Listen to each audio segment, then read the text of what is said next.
प्रत्येक रविवार प्रातः 8:20 बजे। संपर्क सूत्र 9604050607।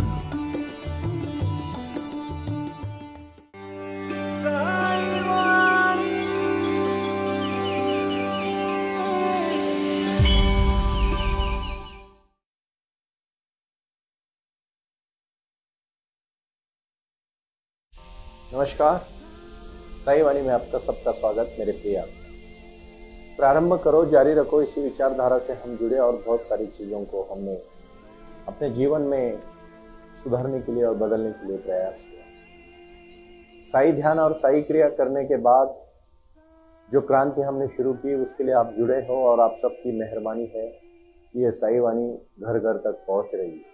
हमारे सभी शिक्षकगण सबको सिखाने के लिए, साई क्रिया को बनाने के लिए जीवन में जुड़े हैं और मुझे इस बात की खुशी है कि हम सब मिलकर ये कार्य कर रहे हैं। साईं बाबा के आशीर्वाद के माध्यम से वो आए और आकर चले गए, मौन रहे और कुछ कह गए। कुछ था जो बिन बाटे ही बढ़ गया, जल उठे दिए और अंधेरा झट गया। ये जो अंधेरा था वो झटना बहुत जरूरी था हमारे जीवन में, नैराश्य का, निगेटिविटी का, और जो हम द्विधा मनस्थिति में रहते थे वो मनस्थिति का जो अंधेरा है वो झटना जरूरी है। और हमें जीवन में क्या करना है, कौन सा लक्ष्य रखना चाहिए, इसके लिए हमें अपने लिए, अपने कार्य के लिए हमें चाहना जरूरी है। बहुत सारे लोग जिंदगी के बहुत समय पर द्विधा मनस्थिति में होते हैं, करूं या ना करूं, कैसे करूं, कब करूं, करना चाहिए या नहीं करना चाहिए। आज का प्रश्न है मेरे जबलपुर के मित्र जो देवी प्रसाद शर्मा जी ने पूछा। मैं शर्मा जी से गुजारिश करना चाहूंगा, शर्मा जी आपने जो प्रश्न पूछा है मैं वो प्रश्न फिर से एक बार कहना चाहता हूँ। आपने मुझे खासकर पूछा है कि सुनील जी, बहुत समय मैं मेरे जीवन में द्विधा मनस्थिति में रहता हूँ, भगवान का भी बहुत मैं करता रहता हूँ, लेकिन मुझे मेरे जीवन में सही शांति नहीं मिलती है और अच्छी तरह से नींद नहीं आती। अभी नींद नहीं आती है ये तो आपका मानसिक समस्या है, कोई शारीरिक समस्या नहीं है। बहुत बार हम दिन भर मेहनत करते हैं लेकिन फिर भी रात को सो नहीं पाते, और कभी कभार हम बिल्कुल मेहनत नहीं करते लेकिन खुश होते हैं तो बहुत शांति से नींद आती है। एक भाषा, एक शब्द होता है, शब्द से शास्त्र नहीं गने जाते। मैं बहुत सारे लोगों के बारे में कहना चाहता हूँ, इतने सारे ज्ञानी लोग हैं लेकिन वो समझदार नहीं है, और जब समझदार नहीं होते तो कुछ भी नहीं होता। पूरी तरह से ज्ञान है पूरे विश्व से भरा हुआ, लेकिन अपने को जब तक वो हम उसका अनुभव नहीं ले पाते, कोई भी चीज को हम जब खुद के ऊपर अनुभव नहीं करते तब तक हम प्रसन्न हो ही नहीं सकते। मैं बहुत सारी कहानियां कहता हूं, मैं इसके लिए, आप जब कहते हो कि मैं प्रसन्न नहीं रहता, इसके लिए मैं छोटी सी कहानी कहना चाहता हूं। कहानी बड़ी प्रीतिपूर्ण है। कहानी एक राजा की कहानी। मैं राजा का प्रतिनिधित्व इसलिए कहानी में जोड़ देता हूं कि ये राजा दूसरा तीसरा कोई नहीं, आप भी हो सकते हैं, क्योंकि बात ठीक से समझो। एक बार एक बहुत महान पंडित, वो पहले संसार में था और बाद में वो सन्यासी बना। उसने बहुत बड़ा आश्रम शुरू किया था और हर बार वो हर अपने प्रवचन में कहता था कि मैंने बहुत त्याग किया, पूरी संपत्ति मैंने दान कर दी, मैंने इतना दान किया। तो उसके पास एक ज्ञानी पुरुष आता है 30 साल के बाद और कहता है कि आपने कितने साल पहले दान किया? बोलता है, एकदम फटाक से बोलता है, 30 साल पहले, और मैंने इतना करोड़ों का दान किया। तो उसका चेहरा एकदम खुलता है, देखने लायक है। तो उस समय वो सन्यासी कहता है, कैसे दान किया? बोला, मैंने पूरी एक दिन उठा, मुझे ज्ञान प्राप्त हुआ और मैंने संपत्ति को लात मारी। तो वो ज्ञानी इंसान कहता है, शायद आपने जोर से लात नहीं मारी। अगर क्यों, ऐसा क्यों आप बोल रहे हो? अगर आप जोर से लात मारी होते तो 30 साल तक उस पैसे को याद नहीं रखते। यही तो हम कर रहे हैं।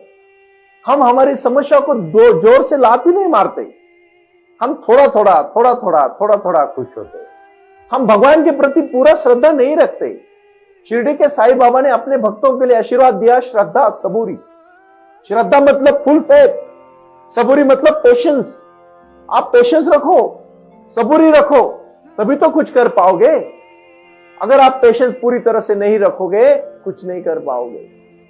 हर चीज हर समय मिलती है आपको, लेकिन आपको डट के खड़ा होना पड़ेगा और पूरा विश्वास के साथ खड़ा होना पड़ेगा। मानसिक, सब कुछ मानसिक खेल है। सुख दुख कोई बड़ी बात नहीं है, मानसिक स्तर पर यह खेल माना जाता है। और इस खेल को मानने के लिए आज आपने जो प्रश्न मुझे पूछा उसके लिए मैं दोहराना चाहूंगा कि आपने कहा सुख शांति नहीं मिलती है। दुख को आपने जोर से लात नहीं मारी है। आप जब तक वो क्रिया को पूरी तरह से नहीं करते, सांस के ऊपर ध्यान नहीं देते, पूरी शक्ति के साथ नहीं जुड़ते, तब तक आप कोई भी कार्य करने में डट के खड़े नहीं हो सकते। और इसलिए मैं आखिरी में कहना चाहता हूं, ये बात आप ठीक से समझिएगा। कुछ कर गुजरने के लिए मौसम नहीं मन चाहिए, साधन तो जुट जाएंगे, संकल्प का धन चाहिए। आपने अपने जीवन में क्या संकल्प लिया है, कौन सा संकल्प लिया है, कौन से कार्य को पूरा करने के लिए आप जुटे हो, ये बहुत महत्वपूर्ण बात है। मैं खासकर आज आपके लिए एक बात कहना चाहता हूं। एक राजा, उसकी रानी थी, बहुत प्यारी सी रानी थी, उसको नींद नहीं आती और राजा उसको कहता है, हर जगह पे हकीम दवा के पास लेके जाता है, उसको नींद नहीं आती।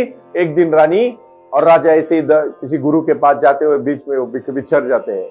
और जैसे ही बिछड़ने के बाद रानी एक फार्मर के, किसान के घर में पहुंच जाती है। वो किसान की बीवी के साथ खेती में काम करने लगती है। 8-10 दिन में उसका जो नींद का प्रॉब्लम निकल जाता है।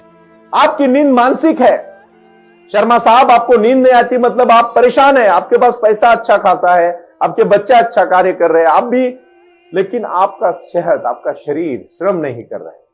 मैं आपको याद दिलाना चाहता हूं, आज मैं आपको नींद आने की पंचसूत्री कहने वाला हूं। और इसीलिए मैंने आज के टाइटल को भी नाम दिया है, जीवन में सुखी कैसे रहे। जीवन में सुखी कैसे रहे आज का गुरु मंत्र है, क्योंकि जिसको नींद अच्छी आती है उससे ज्यादा सुखी कोई नहीं है। अरे कितना भागोगे, कितना पैसा कमाओगे, कितनी बिल्डिंग बनाओगे, कितना नाम कमाओगे, एक दिन तो रुकना ही है। बट वो क्यों ना खुशी के साथ करे। खुशी बहुत बड़ी चीज है, उसको खरीदा नहीं जा सकता, ना दूसरी की छीनी जा सकती है, उसको सिर्फ हम पा सकते हैं। बहुत सारे लोग इस पंचसूत्री को इस्तेमाल करके उनको नींद अच्छी आने लगी है।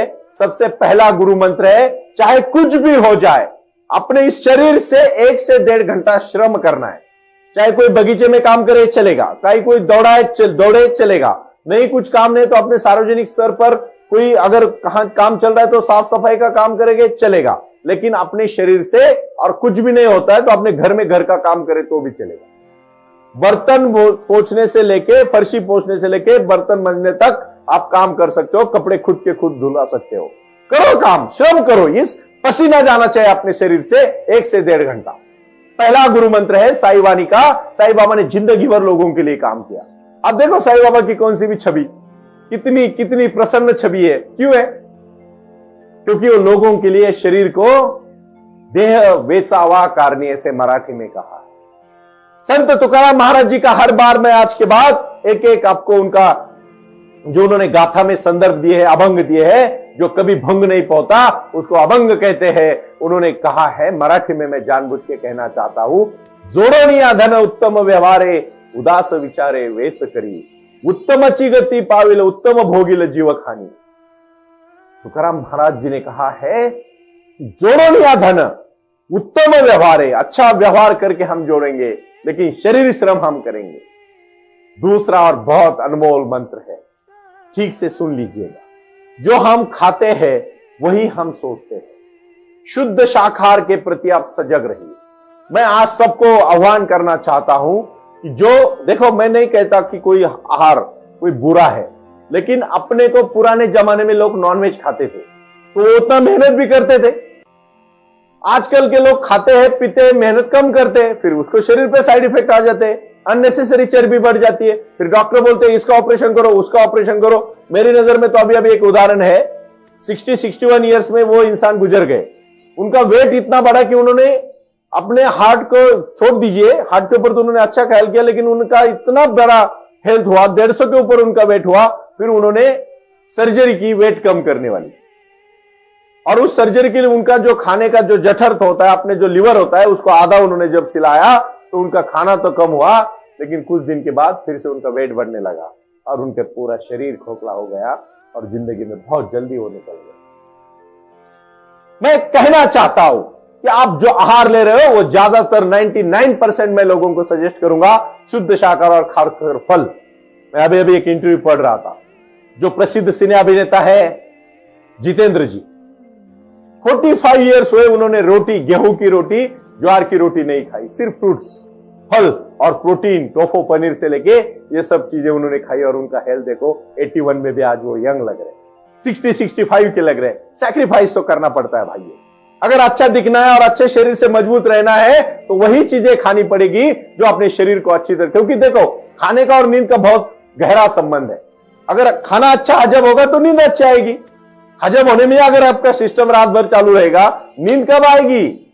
ज्यादा खाने से सुस्ती आती है, कम खाओ। जितना खाना है, अगर आपको पूरा पेट भर के कभी नहीं खाना है, थोड़ा सा खाना, पेट खाली रखना है, क्योंकि हमेशा याद रखना पूरा भर के रखोगे कुछ फायदा नहीं।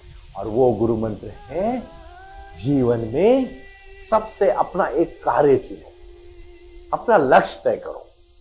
सुबह उठने की एक आपके जीवन का एक लक्ष्य होना चाहिए और सोने के पहले उस लक्ष्य के लिए उसी सपने में सोना चाहिए। लक्ष्य नहीं होगा कहीं नहीं पहुंचो। खा पी के कोई भी जीता है, एनिमल्स भी जीते हैं, उसमें नया क्या है? किस लिए जी रहे हो, इसका मकसद ढूंढो। जिंदगी का मकसद, हर एक इंसान मकसद ढूंढ सकता है और वो ढूंढने के बाद उसको इतनी खुशी मिलेगी, उसको शायद कोई नहीं दुखी कर सकता, क्योंकि उसने परमात्मा से अपना संबंध जोड़ा है, नाता जोड़ा है, रिलेशन क्रिएट किया है। और यही सबसे पहला गुरु मंत्र होता है, जीवन का शोध लेना, जिंदगी का सही सपना आत्मसात करना, उस सपने के प्रति सजग होना, उस सपने को अपनी खुली आंखों से देखना और उस सपने को पूरा करने के लिए पूरी जिंदगी दांव पे लगा दे। सपना बड़ा देखो भाई, और उसमें दूसरों का कल्याण होना चाहिए, उसमें अपना हित होना चाहिए, उसमें अपनी सेहत ठीक होनी चाहिए, उसमें अपने विचार सच्चे होने चाहिए, उसमें प्रसन्नता होनी चाहिए, उसमें क्रियाशीलता होनी चाहिए, उसमें कर्तव्य होना चाहिए। Age is number, only number. आप अपनी अच्छी भाषाएं सीखो, आप अपनी भाषा पे प्रभुत्व लाओ, आप अपने परिवार को अच्छा कार्य करके दिन अच्छे लाओ, उनके लिए मेहनत करो, सजगता के साथ काम करो, अपने जैसे अपने 4 लोगों को उनके पैर पे खड़ा करो और फिर देखो जिंदगी कितनी सुंदर है, कितना आयुष्य सुंदर होता है, कितना कितना कितना मजा आता है अच्छी जिंदगी जीने में। वो लक्ष्य तय करना बहुत जरूरी है। और आखिरी और 5वीं बात मैं कहूंगा, आप बोलोगे लक्ष्य का और सोने का, नींद आने का क्या संबंध है? बहुत गहरा संबंध है। जो इंसान प्रसन्न होता है ना, वो 8 घंटे की बहुत अच्छी नींद लेता है, लेकिन जो चिंतित होता है ना, वो 2 घंटा भी सो नहीं पाता है। सोना नहीं पड़ना चाहिए, ऑटोमेटिकली आपके शरीर में प्रसन्नता आनी चाहिए। और नींद बहुत बड़ी ताकत है। सबसे बड़ा विटामिन अगर आपकी लाइफ में कुछ है ना तो नींद है। आप बोलोगे विटामिन कैसे? यस, देखो आप कितना भी अच्छा खाना खाओ और 2 दिन सो मत। अंग्रेज लोग बहुत बड़ा सजा क्या देते थे पता है आपको? अपने कोई भी मुजरिम आता था ना, उसको नींद में सोने नहीं दे देते थे। सोने हो जाता तो उसको हिलाते थे, उसके ऊपर पानी मारते थे, उसको अलग अलग कार्य में जुड़ा देते थे, सोने नहीं देते थे। सबसे बड़ी सजा। और आपको वो सजा आप खुद पा रहे हो। आपको नींद नहीं आ रही शर्मा साहब, आप अंग्रेज से भी ज्यादा सजा पा रहे हो खुद के ऊपर। ये नहीं सोचते हम। सोचना पड़ेगा भाई और बहनों, ये सोचना पड़ेगा। सिद्धांतिक बात पर काम करना, दूसरों को दुखी मत करना, उनकी नींद खराब मत करना, मतलब आपकी नींद अच्छी हो जाएगी। और मैं आखिरी में कहूंगा, बहुत महत्वपूर्ण बात है, दूसरों को जीवन में खुशियां देना। आपकी जीवन ऑटोमेटिकली खुशी से भर जाएगा। और देखो इतनी सब चीजें होने के बाद शर्मा साहब, मैं आपको लिख के देता हूं, आपकी नींद अच्छी आएगी। और ये मेरे खास शर्मा साहब के लिए है कि आज आप जबलपुर भूमि से है। मैं एक महान ज्ञानी और धर्मगुरु की बात करते समय मध्य प्रदेश को मैं हमेशा देवभूमि कहता हूं। और मैं आज उस गुरु को याद करना चाहूंगा जिस गुरु में जन्म जबलपुर में लिया था। ओशो जी को मैं प्रणाम करता हूं। उन्होंने पूरे जीवन में लोगों को ज्ञान सिखाया। वो देवभूमि से, जबलपुर के कुचपड़ा गांव से उनका जन्म हुआ है। वहां से उन्होंने पढ़ाई की है, उसी विश्वविद्यालय में उन्होंने प्रोफेसर का काम किया है। और मैं इस भूमि से, उज्जैन की भूमि, भगवान शिव की भूमि, देवास है, ग्वालियर है, इंदौर है, भोपाल है, मध्य प्रदेश की इस भूमि को मैं देवभूमि कहता हूं। और देवभूमि से मैं नमन करता हूं, क्योंकि मुझे पता है आप साईं को सब मानते हो। साईं बाबा अपने भक्तों को कहते थे कि ज्यादा अपेक्षाएं मत रखो, जीवन बहुत सुंदर है। भगवान ने चाहा, आपके कर्म अच्छे हैं, सच्चाई के साथ चल रहे हो, मेहनत कर रहे हो, लगन से कर रहे हो, सेहत अच्छी रख रहे हो, मेहनत शरीर में श्रम कर रहे हो, आप अच्छी तरह से खान पान कर रहे हो, बुरी आदत से दूर रह रहे हो, आपका जीवन सुंदर है। और जीवन से ज्यादा और क्या है? जीवन जीने की कला, बहुत सारे लोग मुझे पूछते हैं, सुनील जी मंजिल क्या होनी चाहिए? अच्छी तरह से जीना, यही मंजिल है। जीवन ही एक मंजिल है, आपको कहीं दूसरी मंजिल ढूंढनी नहीं है। आपको चलना है एक पाथ पर, लेकिन जीवन जीना ही कला है। क्योंकि अध्यात्म फिर से कहता हूं, प्रारंभ करो, जारी के साथ रहो। और मैं इतना ही कहूंगा, जो अच्छी नींद लेगा वो अच्छा कार्य करेगा।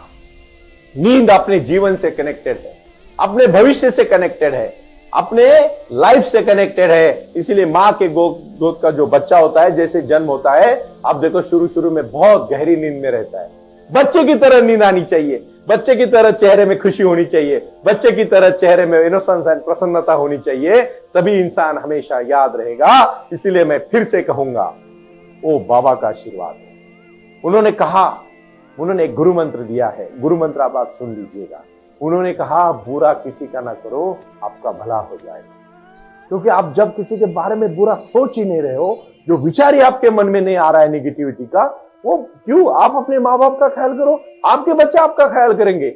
आप अपने माँ बाप को तकलीफ दो, आपके बच्चे लिख लेना डायरी में, आपको अच्छी तरह से सुख कभी नहीं देंगे। क्योंकि आत्माएं तो बाजू में भटकती ही भटकती है। मैं तो ऐसा कहता हूं, जैसी करनी वैसी भरनी। जो बोओगे वही उगेगा, जो दोगे वही वापस आएगा। जितने जोर से बॉल फेंकोगे वही बॉल उतना वापस आएगा। जिंदगी में जैसी करनी वैसी भरनी। जो दूसरों की नींद हराम नहीं करेगा, उसको अच्छी नींद आएगी। यही आज का संदेश है। ओम साई राम। प्रारंभ करो, जारी रखो। साई वाणी प्रणाम। ओम साई राम। प्रारंभ करो, जारी रखो। इसी विचारधारा से साई वाणी का प्रारंभ हुआ। शिरडी के साई बाबा का आशीर्वाद पाके खुद अपने जीवन में एडवोकेट डॉक्टर सुनील नाना साहेब करपे जी ने साई वाणी के इस कार्यक्रम को प्रारंभ करते हुए 21वीं सदी को सही में साई बाबा के आशीर्वाद से लोगों के जीवन में बदलाव एवं खुशियां लाने के लिए साई वाणी का प्रारंभ किया। लगातार लोग साई वाणी को सुनते आ रहे हैं। साई कृपा जो साई ध्यान से जुड़ी हुई है, क्योंकि मेडिटेशन ही एक ऐसी शक्ति है जो जीवन में क्रांति ला सकती है, बदलाव ला सकती है और खुशियां दे सकती है। लेकिन उसके लिए प्राणायाम बहुत महत्वपूर्ण है और अपने संकल्प के प्रति अडिग रहकर उन्होंने प्राणायाम की श्रृंखला को अपने शक्ति से जोड़ा और उसको साई क्रिया के माध्यम से साई ध्यान के प्रति वो लगातार लेके चले गए। इन सब क्षेत्रों के लिए एक ऐसा परिक्षेत्र होना चाहिए जहां लोग आए और रुके। शिरडी में साई बाबा के समाधि के आशीर्वाद के बाद उनको ज्ञान और ध्यान दोनों की शक्ति देने का प्रयास किया जा रहा है। इसीलिए साई बाबा की 65 फुट हिंदुस्तान की सबसे बड़ी प्रतिमा बनाकर वहां बाबा का मेडिटेशन सेंटर खोला गया है। साई आंगन इस नाम से यह जाना जाता है। देऊळगाव गाड़ा, तालुका दौंड, जिला पुणे। यहाँ साई आंगन की और बारामती क्षेत्र में साई आंगन में इसी क्षेत्र की निर्मित करते हुए उन्होंने यहाँ निजी व्यवस्था के साथ बच्चों के लिए गुरुकुल सिस्टम का इंग्लिश माध्यम का स्कूल, जहाँ बच्चे पढ़े और जहाँ बच्चे गुरुकुल में रहकर गुरुकुल के माध्यम से गुरुर ब्रह्मा गुरुर विष्णु गुरुर देवो महेश्वरा गुरु साक्षात परब्रह्म तस्मै श्री गुरुवे नमः इसका ज्ञान ले पाए। इसी के लिए इसे पूरी तरह से सीबीएसई एवं गुरुकुल के माध्यम से बच्चों को एक सुजान एवं भारत का एक ज्ञानी और अच्छा नागरिक बनाने के लिए वे ये कर रहे हैं।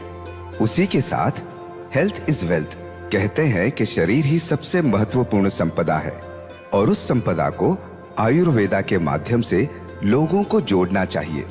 इसीलिए उन्होंने यहाँ साई वाणी आयुर्वेदा हॉस्पिटल की भी निर्मित की है और उस कार्य के लिए वो पूरी तरह जुड़ चुके हैं।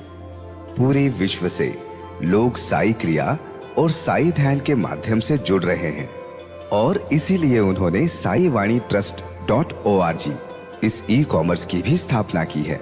इस ई कॉमर्स के माध्यम से हजारों करोड़ों भाई बहन को उन्होंने व्यापार करने के लिए प्लेटफॉर्म दिया।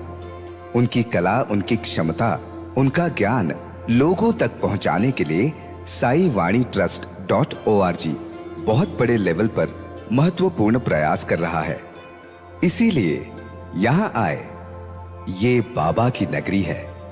यहाँ बाबा का विज्ञान, बाबा का आशीर्वाद एडवोकेट डॉक्टर सुनील नाना साहब करपे जी के साथ लोगों तक पहुंच रहा है। हमसे जुड़े रहने के लिए आज ही साई वाणी के ऑफिशियल यूट्यूब चैनल को सब्सक्राइब करें या अधिक जानकारी के लिए संपर्क करें 9604050607। ओम साई राम। प्रारंभ करो, जारी रखो।